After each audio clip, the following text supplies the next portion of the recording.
Kevin Costner says footer projects don't have to be a Western following Yellowstone success, could be something else.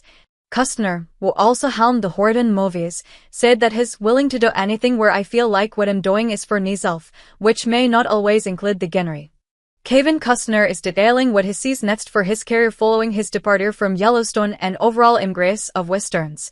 The Academy Award and Emmy winner, Costner, shared in a new interview with Radio Times that for his next projects, he's willing to do anything where I feel like what I'm doing is for myself.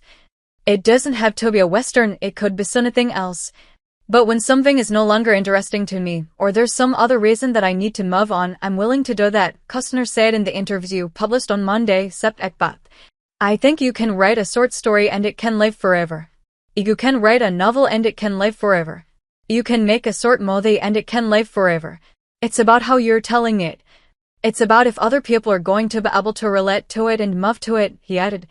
That's why there are certain books that continue to live with us, that we pass on to our children.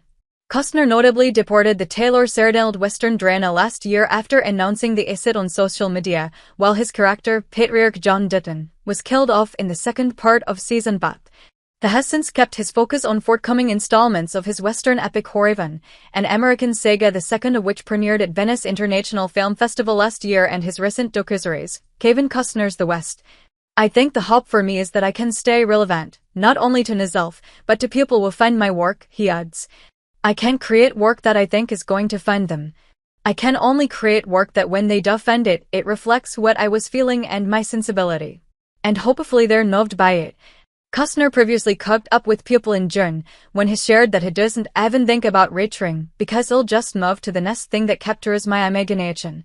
I think we're all different and we have different things happening for us, he said. I felt really lucky in my life. I'd like to think that I worked for all of it, but not everybody can live by the same blueprint. As for Kevin Costner's The West, the 8-part docuseries premiered in May on the History Channel and follows what Costner called in a trailer the real story of our world past. Everything that happened in Dance with Wolves or Open Range or Horicon actually happened out there. I didn't make those stories up.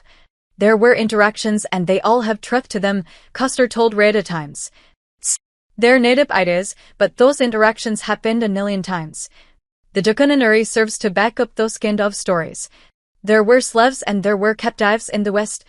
We did mislead Native Americans for our own good, and we kept doing it, from one shore to the other shore. The Western movies that I did, in my mind, are true. They are honest. They are real. In some way, this documentary backs it all up.